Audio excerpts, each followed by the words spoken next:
দুঃখের পরে আছে সুখ, প্রাণটা আবার উদ্বেলিত হয়ে ওঠে। তাই তো আসলে তো দুঃখের পরে সুখ। এজন্য কষ্ট যখন পাবেন, অসুস্থ যখন হবেন, ওইখানেও আনন্দ করবেন, কারণ সামনে আরাম আসতেছে। সুবহানাল্লাহ পড়েন। মুমিনের হারাবার কিছু নাই, দুঃখ পাওয়ার কিছু নাই। তার রোগের মাধ্যমে তার গুনাহ ঝরে যায়, সে আল্লাহর কাছে প্রিয় হয়ে ওঠে। তা আমাদেরকে কেউ হারাইতে পারে? কথা বলেন, আমাদের কেউ ভয় দেখাইতে পারে? মোটিভেশনাল সূরা, সূরাতুল ইনশিরাহ আর সূরাতুদ দুহা। এখানে অনেক হিউজ মোটিভেশন আছে। যারা হতাশ, যাদের জীবন ভাল লাগে না, মরে যেতে মনে চায়, গার্লফ্রেন্ড গালি দিছে, আছে না নাই? আবার বয়ফ্রেন্ড গার্লফ্রেন্ডের গালি দিছে, এ ওড়না পেঁচায়া ফ্যানের মধ্যে ঝুলে আত্মহত্যা করে।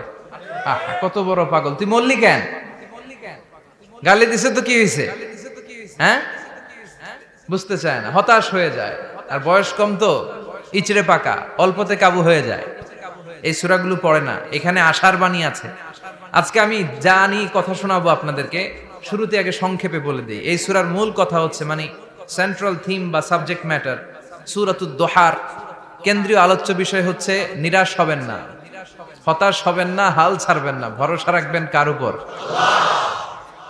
মুমিনরা নিরাশ হয়, হতাশ হয়, হাল ছাড়ে নাকি ভরসা রাখে? কার উপর ভরসা? কার উপর ভরসা থাকবে? একজনের উপর। চিল্লায় বলেন, তিনি কে?